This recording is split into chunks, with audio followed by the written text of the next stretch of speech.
마태복음 23장 1절에서 12절의 말씀입니다. 그때 예수께서 무리와 제자들에게 말씀하셨다. 율법학자들과 바리새파 사람들은 모세의 자리에 앉은 사람들이다. 그러므로 그들이 너희에게 말하는 것은 무엇이든지 다 행하고 지켜라. 그러나 그들의 행실은 따르지 말아라. 그들은 말만 하고 행하지는 않는다. 그들은 지기 힘든 무거운 짐을 묶어서 남의 어깨에 지우지만 자기들은 그 짐을 까딱하려고 하지 않는다. 그들이 하는 모든 일은 사람들에게 보이려고 하는 것이다. 그들은 경문 곽을 크게 만들어서 차고 다니며 옷수를 길게 늘어뜨린다. 그리고 잔치에서는 윗자리에, 회당에서는 높은 자리에 앉기를 좋아하며 장터에서 인사받기와 사람들에게 랍비라고 불리기를 좋아한다.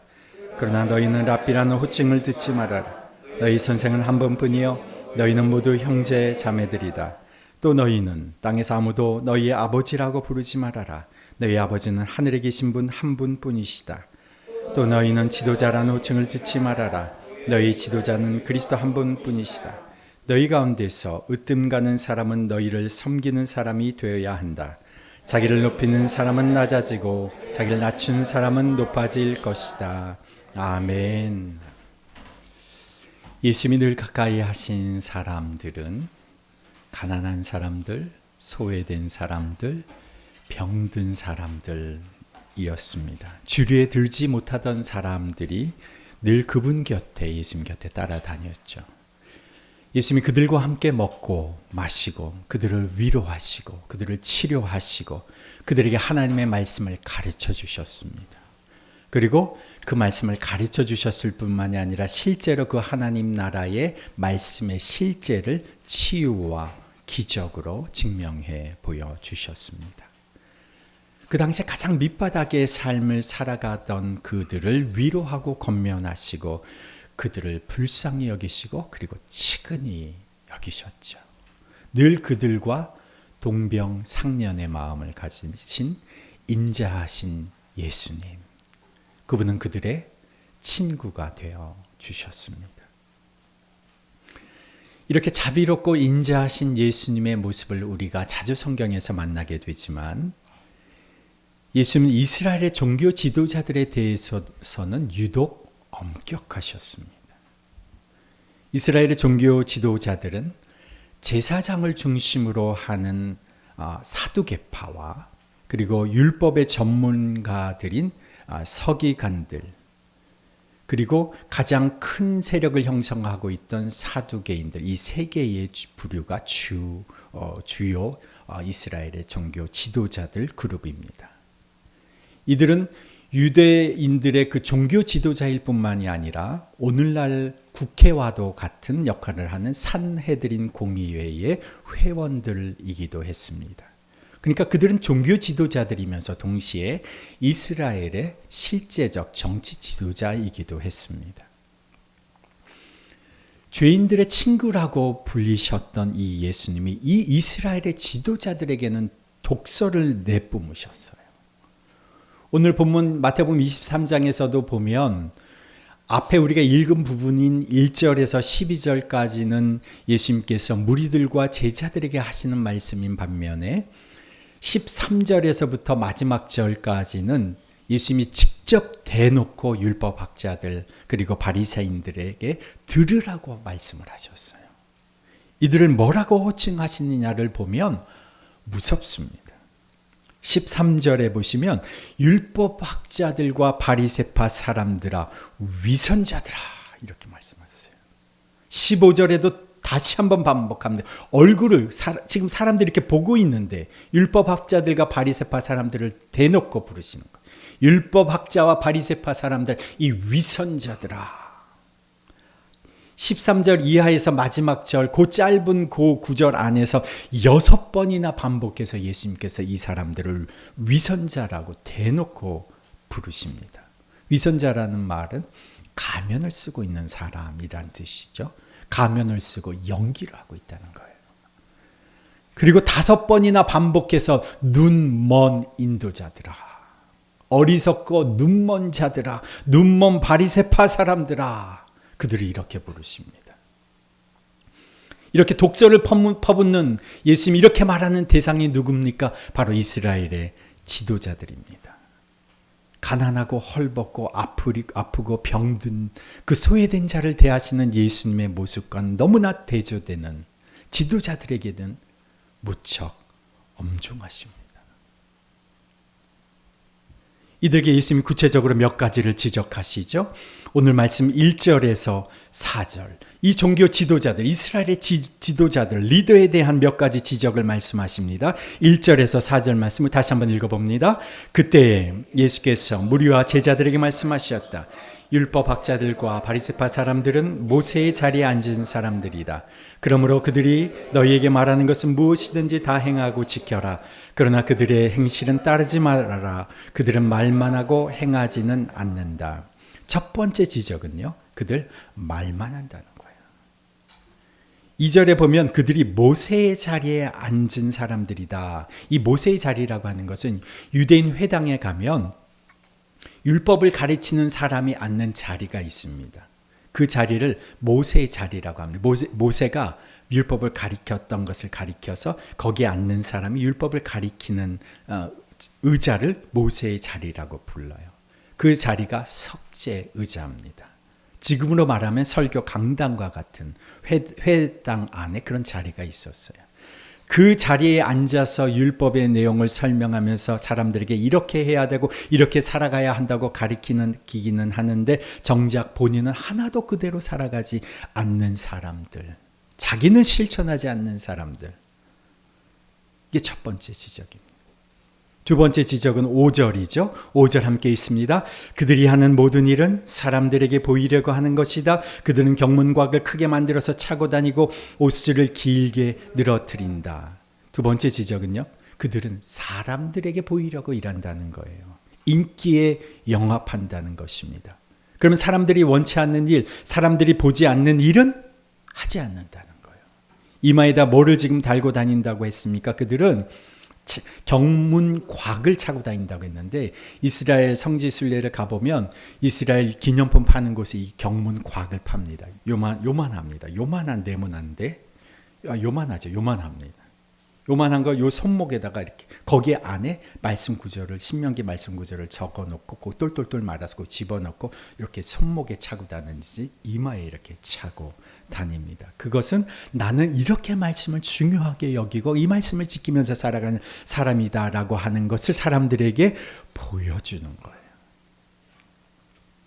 이 이스라엘 지도자들이 사람들에게 보여주기 위해서 그렇게 일을 한다는 거예요. 그렇다면 이 사람들은 누구는 의식하지 않, 하나님을 의식하지 않는다. 세 번째 6절 7절 말씀 함께 읽습니다. 그리고 잔치에서는 윗자리에, 회당에서는 높은 자리에 앉기를 좋아하며 장터에서 인사받기와 사람들에게 랍비라고 불리기를 좋아한다. 이 사람들의 특징은 자리를 좋아한다. 윗자리를 좋아한다. 사람들이 인정하는 권력의 자리, 사람들이 인정하는 지도자의 자리, 힘의 자리, 권력의 자리, 스승의 자리에 오르기를 좋아한다. 자리 다툼하는 사람들. 네 번째 지적은 16절에서 19절입니다. 함께 읽습니다. 눈먼 인도자들아 너희에게 화가 있다. 너희는 말하기를 누구든지 성전을 두고 맹세하면 아무래도 좋으나 누구든지 성전에 금을 두고 맹세하면 지켜야 한다고 한다. 어리석고 눈먼 자들아 어느 것이 더 중요하냐? 금이냐 그 금을 거룩하게 하는 성전이냐? 또 너희는 말하기를 누구든지 제단을 두고 맹세하면 아무래도 좋으나 누구든지 그 제단 위에 놓여있는 제물을 두고 맹세하면 지켜야 한다고 한다. 눈먼 자들아 어느 것이 더 중하냐? 제물이냐 그 제물을 거룩해 하는 제단이냐? 이 네 번째 지적은 사람들이 예배드리러 성전에 오는데 이 사람들이 무엇을 중요하게 여기느냐? 예배드리는 성전, 제사를 드리는 제단보다 제물이 더 중요하고 금이 더 귀하다고 여긴다는 거예요. 성전을 두고 맹세하거나 제단을 두고 맹세하는 것은 안 지켜도 되지만 성전에 있는 금을 두고 맹세하거나 제물을 두고 맹세를 하면 반드시 지켜야 한다. 사람들이 이렇게 말한다는 거예요. 이 지도자들이. 이것은 그들이 지금 가장 중요한 가치로 무엇을 여기고 있느냐를 보여주는 겁니다. 그게 뭡니까? 제물이요, 금이라는 거예요. 이것을 누가복음 16장 14절에서는 예수님께서 콕 집어서 이렇게 말씀하세요. 돈을 좋아하는 바리새파 사람들. 그들은 예수님이 하신 말씀을 듣고도 비웃어 버립니다. 물론 돈을 싫어하는 사람은 없습니다. 돈이 있으면 편리한 것이 사실이죠. 돈이 있으면 고생하지 않아도 됩니다. 그러나 돈이 대체할 수 없는 것이 있죠. 돈으로 살 수 없는 것들이 있습니다. 그런데 이들은 재물을 성전보다, 돈을 재단보다 더 중요하게 여기는 사람들이었습니다. 곧 돈이 하나님보다 더 중요한 자리를 차지하고 있는 사람들이라는 것이죠. 저는 사람들 가끔 이렇게 말하는 것을 듣습니다. 돈이 있어야 하나님도 있고, 돈이 있어야 사람도 있고, 돈이 있어야 신앙도 의미가 있는 거 아닙니까? 100년만 지나보세요. 돈은 아무 의미가 없습니다. 아무리 돈을 가지고 있어도 싸들고 이 세상을 떠나는 사람은 아무도 없습니다. 많은 세상 사람들이 돈을 최고의 가치로 여기며 살아가고 있다고 해도 그래도 지도자는 그러면 안 되죠. 그런데 지도자라고 불리는 사람들이 오히려 이런 가치로 살아가고 있다는 거예요. 이들에 대한 최종적인 예수님의 평가가 무엇입니까? 15절 말씀 함께 읽습니다. 율법학자들과 바리새파 사람들아, 위선자들아, 너희에게 화가 있다. 너희는 개종자 한 사람을 만들려고 바다와 육지를 두루 다니다가 하나가 생기면 그를 너희보다 배나 더 못된 지옥의 자식으로 만들어버리기 때문이다. 이 지도자들이 자신들보다 더 못된 지옥의 자식으로 사람들을 만드는 사람들이다. 그러면 그 사람들은 누구라는 거예요? 이 지도자들이 자기들보다 사람들을 더 배나 되는 지옥의 자식, 더 못된 지옥의 자식으로 만드는 사람들이다. 그럼 그 사람들은 누구냐는 거예요. 그 사람들은 지옥의 자식이라는 사람들을 그 사람들보다 더 못된 지옥의 자식으로 만드는 지옥의 자식들. 이것을 33절 오늘 본문 끝에 보면 예수님께서 뱀들아, 독사의 새끼들아, 너희가 어떻게 지옥의 심판을 피하겠느냐. 결론적으로 예수님이 이들을 평가하시는 거죠. 너희는 지옥의 자식이다. 독사의 새끼들이다. 사탄의 하수인이다. 지옥의 심판을 받게 될 것이다. 요한복음 8장 44절에서도 예수님께서 이스라엘의 지도자들을 가리켜 뭐라고 말씀하시냐면 마귀의 자식이라고 지칭하십니다. 너희들 마귀 자식들이구나. 니들이 네 아비가 하는 일 그대로 따라하는구나. 예수님께서 이들을 지옥의 자식, 마귀의 자식이라고 부르면 그 사람은 이제 끝나는 겁니다. 우리가 이런 말씀을 들으면서 한편으로는 무섭고 섬찟한 말씀으로 생각도 들지만 또 한편은 우리는 이런 마음을 갖습니다. 휴, 다행이다. 나는 이런 지도자, 이스라엘의 지도자 아니라서 다행이다. 이건 나에게 하시는 말씀은 아니니 다행이다.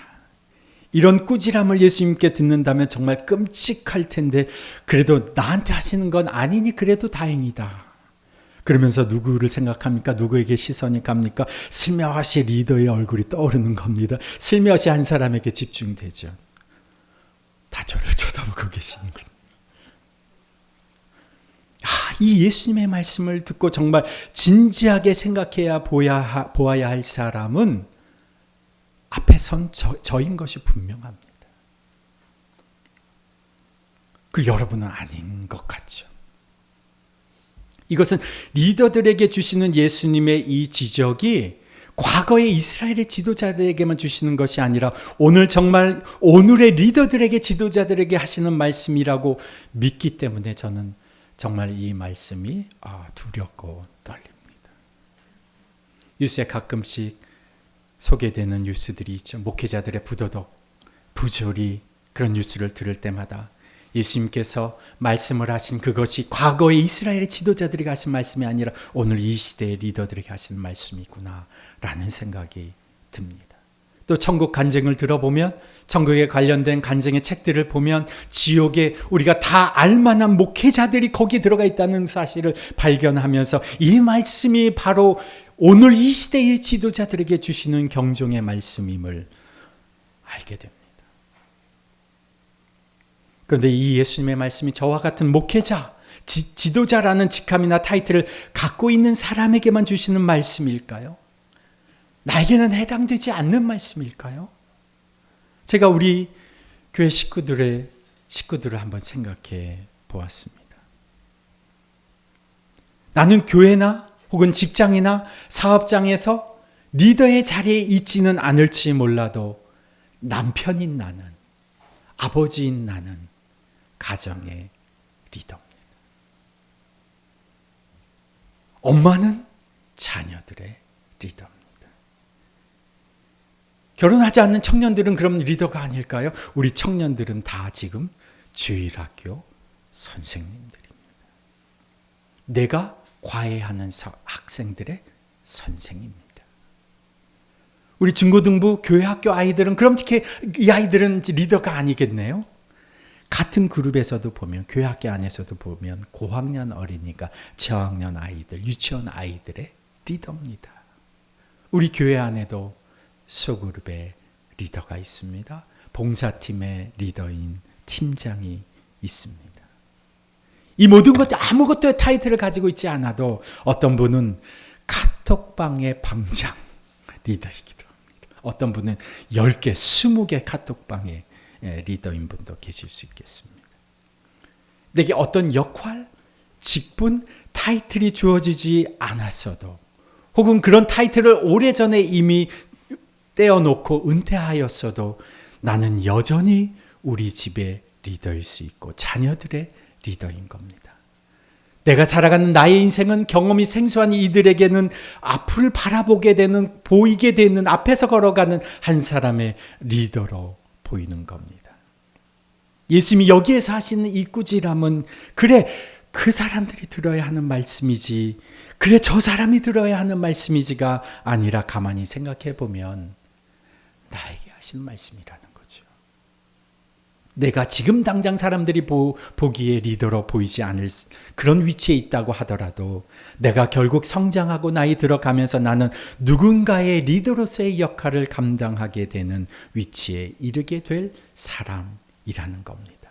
또한 현재적으로 볼 때 그것이 크든 작든 나에게 주어진 책임 속에서 나도 작은 리더로서의 한 역할을 감당하고 있다면 이 예수님의 말씀은 저 사람, 그 사람이 아닌 바로 나에게 주시는 메시지라는 것이죠. 이 예수님의 지적을 나에게 향하는 메시지라고 생각하며 내 자신을 살펴보아야 한다는 것입니다. 그런데 예수님의 이 메시지는 이 지도자들에게 주시는 꾸지람과 책망만을 말하시는 것이 아니라, 그리고 나서 예수님은 거기에 멈춰 있지 않고 나아가야 할 삶의 방식을 제시해 주십니다.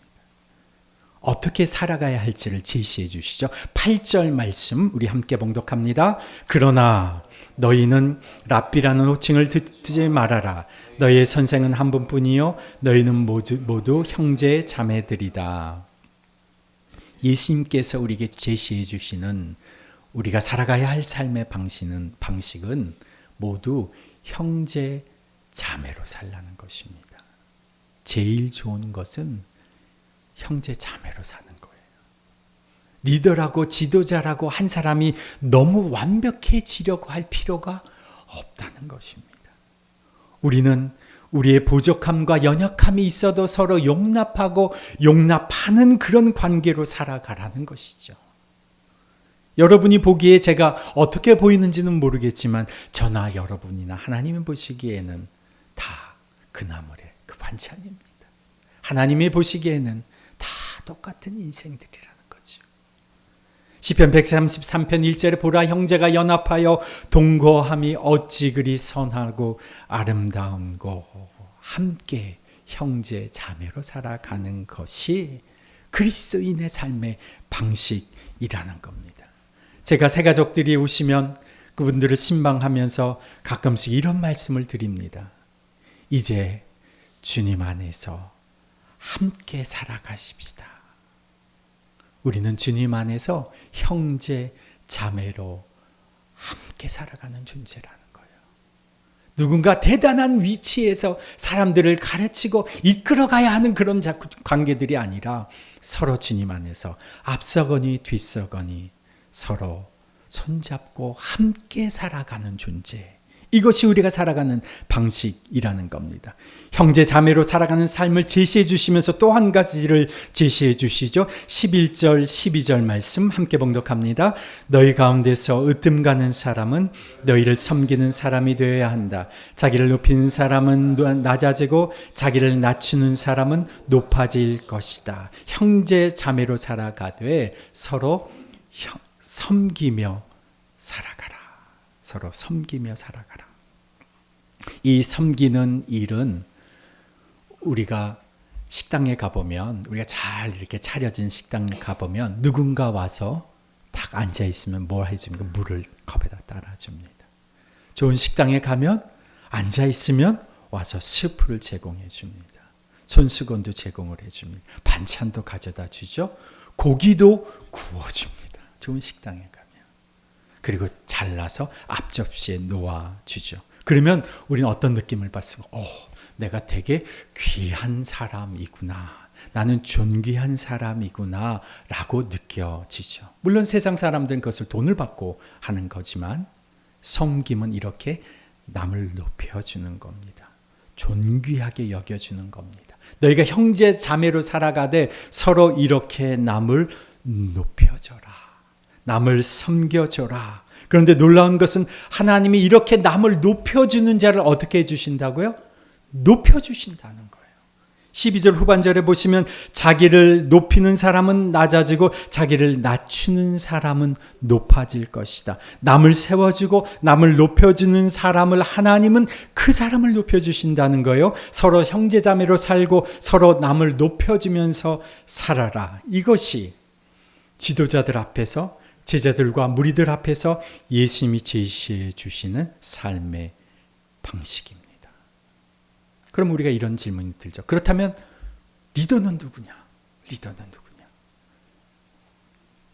8절에서 예수님이 이렇게 말씀하시죠. 그러나 너희는 랍비라는 호칭을 듣지 말아나 너희의 선생은 한 분뿐이요. 10절 말씀도 함께 읽습니다. 또 너희는 지도자라는 호칭을 듣지 말아라. 너희의 지도자는 그리스도 한 분뿐이시다. 8절에서 말한 선생님은 가르치시는 분이고 10절에서 말한 지도자는 인도하는 사람을 뜻합니다. 가르치시는 분, 인도하시는 분, 우리의 리더, 우리의 지도자는 누구시라고요? 예수님 한 분뿐이시다. 모두 그분에게서 배우는 그분의 인도하심을 받는 우리는 형제 자매들일 뿐이다. 우리는 앞장서시는 그 예수님을 따라가는 같은 형제 자매들이다. 그래서 이 정신을 특별히 강조한 교회가 영국에서 시작한 브래들린 처치입니다. 형제 교회라고 불리죠. 한국에 많이 소개되어 있지 않는데 교회 안에 아예 성직자와 평신도의 구분 자체가 없습니다. 교회에 리더가 있기는 하지만 역할로서만 구분되고 서로 모두 형제 자매라고 불립니다. 이 형제 교회에 속한 대표적인 인물이 조지 뮬러입니다. 그 기본 정신이 바로 예수님이 말씀하신 너희 지도자는 한 분뿐이시다. 누가 우리의 리더인가? 누가 우리의 지도자인가? 예수님 한 분뿐이시라는 겁니다. 하나님 나라를 이끌어 가시는 우리의 유일한 리더 되신 예수님 그분만을 기억해라. 이것이 우리가 새로운 삶의 방식으로 살아가면서 기억해야 하는 첫 번째고요. 또 한 가지 우리가 형제 자매로 서로 섬기며 살기 위해서 기억해야 하는 것 9절 말씀 함께 봉독합니다. 너희는 땅에서 아무도 너희의 아버지라고 부르지 말아라. 너희 아버지는 하늘에 계신 분 한 분뿐이시다. 아버지라는 단어는 참 많은 의미를 담는 호칭입니다. 우리는 모두 아버지가 있습니다. 태어나기도 전에, 내가 기억하기도 전에 아버지가 돌아가셨을지라도 우리에게 아버지라는 그 단어는 참 의미심장한 말입니다. 그런데 가만히 생각해 보십시오. 아무도 아버지로 태어난 사람은 없습니다. 우리는 모두 아버지의 아들, 딸로 태어납니다. 모든 인생은 아들과 딸로 태어납니다. 아버지의 역할을 나중에 배워서 하게 될 뿐이지 우리는 다 아버지가 필요한 존재입니다. 그런 의미에서 정말 아버지라고 불릴 만한 사람은 이 세상에 없다는 것입니다. 어쩔 수 없이 아버지의 역할을 맡게 되지만 여전히 아버지의 존재가 필요한 한 연약한 사람일 뿐이라는 거죠. 아무도 아버지로 존재하는 인간은 없습니다. 다 연약한 인간일 뿐이죠. 저도 우리 아이들에게 아버지로 살아가지만 제 자신의 실존은 정말 아버지가 필요한 연약한 인간일 뿐입니다. 저는 아버지로 살아가는 게 아니라 내 아버지를 생각하면서 그 아버지가 참 좋았지. 아들로서 살아가죠. 우리의 아버지도 연약한 한 인간이었을 뿐이기에 때로는 자녀들에게 알게 모르게 상처와 아픔을 주었습니다. 나도 아버지로서 살아가면서 나도 모르게 내 기준과 내 판단으로 우리 아이들에게 실수로 혹은 내 판단의 미스로 아이들에게 상처 주며 살아가죠. 우리는 아버지가 아닙니다. 다 연약한 존재죠. 그러나 우리에게는 처음부터 아버지로 존재하시는 분이 계시죠. 우리의 하나님 아버지, 하늘 아버지 계십니다. 하나님 아버지는 처음부터 우리를 도우시는 분으로 존재합니다. 처음부터 우리에게 아버지로 존재하십니다. 모든 이 땅의 아버지들조차 아버지가 필요한데 이 땅의 아버지는 때로는 나를 때리고 상처 주고 아프게 했던 아버지였지만 나를 진정으로 후원해주고 사랑해주고 아껴주고 격려해주고 힘이 되어주는 아버지, 우리에게는 이 영원하고 유일한 아버지가 계신다는 거죠. 내 육신의 아버지로는 다 채워지지 않는 나의 결핍을 내 영원한 아버지께서 채워주시는 겁니다. 아버지 되니 여러분, 부모 되니 여러분, 내가 자녀들에게 채워주지 못하는 나의 무능함과 부족함 스스로 탓하지 않아도 됩니다. 우리 자녀들에게는 내가 해주지 못하는 그 모든 영역을 다 감당해 주신 영원한 아버지가 계시기 때문에 그렇습니다. 그 하나님을 나의 아버지라고 고백하고 인정할 수 있도록 자녀들을 양육시키면 됩니다. 내 자녀의 인생을 우리 하나님 아버지가 책임져 주시죠. 자녀되니 여러분, 내 부모가 내 바람만큼 내가 원하는 만큼 내게 힘이 되어주지 못했습니까? 제대로 된 사랑을 받아보지 못했습니까? 내가 기대하고 바라는 것, 그것을 내 채워주지 못했습니까? 우리에게는 진짜 아버지가 계십니다.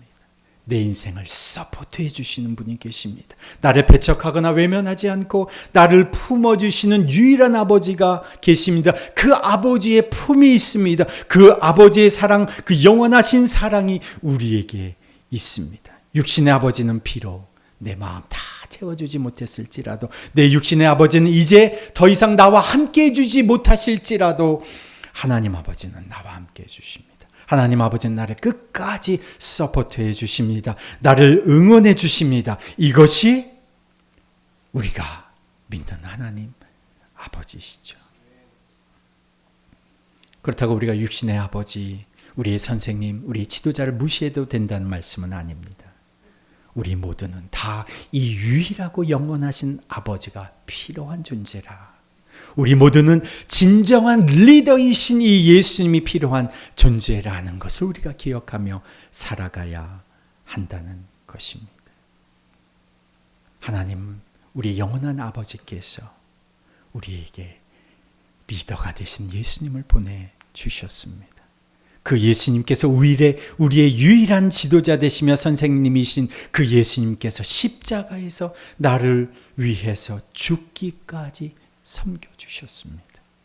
나를 살리기 위해서 나를 대신하여 십자가에서 죽으셨고, 그분이 나를 대표해서 죽음 가운데 묻히셨다가 3일 만에 부활하셨습니다. 그 부활하신 예수 그리스도의 부활의 능력과 생명을 우리의 진정한 리더 되신 예수님께서 우리에게 부여해 주시는 겁니다.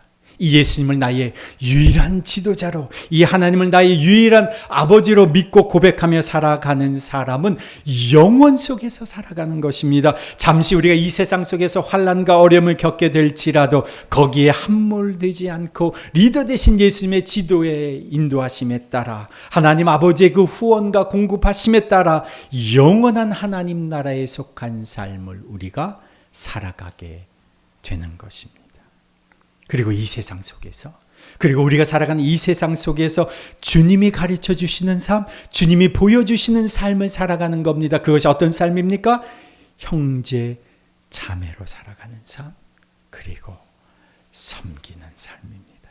사람들에게 군림하지 않고 형제 자매로 남을 높여주는 섬기는 삶으로 생명을 나누고 베풀며 살아가고 은혜와 사랑을 나누며 베풀며 살아가는 겁니다. 제가 제 자신을 한번 생각해 봅니다. 제가 지금까지 살아오면서 참 얼마나 많은 것들을 누리고 살아왔는지 몰라요. 다양한 것들을 경험하고 배우게 하셨고, 그 과정 속에서 정말 말할 수 없는 많은 은혜들을 누리며 살아오게 하셨습니다. 정말 살아가는 그 순간순간마다는 사실은 한 걸음 한 걸음마다 정말 어렵게 치열하게 순종하며 살아왔는데, 좀 시간이 지나고 보니까 그 과정 속에 하나님께서 보통 사람들이 누리지 못하는 많은 것들을 누리며 살아가게 하셨습니다.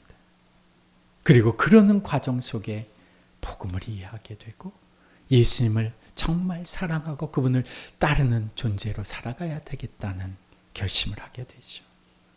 제가 목회자의 길을 걸어가는 것도 그 주님의 부르심과 인도하심에 대한 응답이며 순종입니다. 제가 여러분 속에서 한 형제로 살아가려고 애를 쓰고 예수님의 본을 따라서 예수님이 우리를 섬겨주셨듯이 한 분 한 분을 제가 존귀하게 높여드리는 사람으로 살려고 제가 애를 씁니다. 그러기 위해서 제가 말씀을 나누고 복음을 나누고 제가 경험하고 깨달은 지혜를 나누고 주님이 제게 부여해 주신 그 영원한 생명을 나누고, 또 돈이 생기면 제가 그것을 흘려보내고, 능력과 영향력이 생기면 그것을 세상 속으로 사람 속으로 사람들 속으로 흘려보내는 그런 역할을 감당하면서 살기를 제가 소원합니다. 저는 제 자녀들, 그리고 여기 계신 교회 공동체 지체들이 지금부터 살아가는 우리의 삶의 방식은 어떻게든 더 받을까, 어떻게든 더 얻을까, 어떻게든 더 쟁취할까 하지 말고 예수님 한 분이면 충분합니다 라고 고백할 수 있다면, 예수님은 나의 유일한 리더이시고 지도자이십니다 라고 고백할 수 있다면, 하나님이 나의 유일한 아버지시라고 고백할 수 있다면, 우리에게 생명을 내어주신 그 예수님의 사랑과 섬김에 힘입어서 아버지 되신 그 하나님의 공급하심과 돌보심 속에서 이제는 우리도 나누고 베풀며 살아가야 하지 않겠습니까? 무엇을 나눠야 할까요? 예수의 생명을 나눠야 합니다. 복음을 나누어야 합니다. 그리스도의 사랑을 나누어야 합니다. 그것이 전도로, 기도로, 물질로, 음식으로, 봉사로, 나눔으로, 음악으로, 하나님 나라 문화로 세상 속으로 흘러가는 겁니다. 100년 후에 여기 존재할 사람은 아무도 없죠. 우리가 이 땅에서의 삶을 마감하고 주님께로 가고 나면 이 땅에 무엇이 남겠습니까? 우리가 떠나가도 여기에 무엇이 남아있을까요? 주님이 기뻐하시는 사랑과 섬김의 교회 공동체는 흘러갈 겁니다. 그리고 그런 정신으로 살아가는 가정, 그런 정신으로 살아가는 사업과 일터, 그런 정신으로 살아가는 우리의 후손들은 계속 이어져 갈 것입니다. 더빅교회 공동체는 이전에 우리가 알아왔던, 우리가 이전에 경험했던, 우리가 이전에 보아왔던 그런 교회 중에 하나가 아니라 정말 세상을 이롭게 하고 사람들을 유익하게 하고 사람들을 살리고 사람들에게 희망을 주는 그런 공동체가 되어야 하지 않겠습니까? 서로 뜨겁게 사랑하고 형제 자매로서 함께 살아가는 모습을 통해서 서로 섬기고 나누며 그것을 이웃과 사회 속에까지 흘려보내는 모습을 통해서 이 교회 공동체의 리더는 정말 누군가? 이 교회 공동체는 누가 정말 주인이신가? 이 교회 공동체가 어떻게 이런 일들을 감당할 수 있을까라고 물어보았을 때 세상 사람들이 이 교회 공동체는 정말 예수님이 주인이시구나. 이 교회 공동체는 정말 하나님이 공급하시는 아버지 되시는구나 라고 고백하게 된다면 우리가 살만한 보람이, 기쁨이 남지 않겠습니까? 그런 개인과 교회 공동체를 주님께서 귀하게 위대하게 여겨주시는 겁니다. 하나님 아버지, 세상 사람들은 지금도 높은 자리에 오르려고 발버둥을 칩니다. 무엇보다도 이 세상 속에서 돈을 가장 귀하게 여기며 사람들 위해 어떻게든 군림해 보려고 합니다. 주님, 이런 일들이 오늘 우리들 안에도 있지는 않은지 주님의 말씀에 우리 자신을 비추어 봅니다. 주님, 이스라엘 지도자들에게 행하셨던 그 말씀을 들으면서 주님, 겉은 멀쩡한데 속은 썩어 문드러져 가는 회칠한 무덤의 모습이 우리의 모습은 아닌지 주님, 우리 자신을 돌아봅니다. 주님, 말만 하고 솔선수범하지 못한 우리의 죄를 주님 앞에 회개합니다. 하나님의 눈보다 사람의 눈을 더 의식하며 살아왔던 나의 위선과 외식을 주님 앞에 회개합니다. 주님, 자리와 권력을 차지하려는 우리의 악한 욕망을 주님 앞에 회개합니다. 주님, 우리의 유일한 리더는 예수님 되심을 고백합니다. 주님, 우리를 다스려 주옵소서. 우리의 유일한 아버지 되신 하나님을 신뢰하며 살아갑니다. 이제 주님, 나의 빈 마음을, 우리 영혼의 텅 비어있는 그곳을 주의 아버지의 사랑으로 채워 주시옵소서. 주님, 이 시간 주의 영으로 강림하셔서 예수님의 주인 되심과 하나님의 아버지 되심을 우리의 인생에, 우리의 영혼이 성령으로 말미암아 확증받게 하여 주옵소서. 주님, 이제 형제 자매로 함께 살아가며 섬기는 삶을 살아가는 우리가 되게 하여 주옵소서. 이제는 우리 구주 예수 그리스도의 은혜와 하나님 아버지의 그 무한하신 사랑과 성령님의 교통하심과 역사하심이 예수 그리스도를 나의 유일한 리더로, 하나님 아버지를 우리의 영원하신 아버지로 고백하며 이제 서로 형제 자매로 사랑하고 섬기며 살기로 결단하고 이제 세상으로 나아가는 주님의 백성들 위해, 그 가정과 자녀들 위해, 일터와 사업장 위해, 주의 몸된 더비교회 공동체 위에 이제로부터 영원토록 함께 하시기를 간절히 축원하옵나이다. 아멘.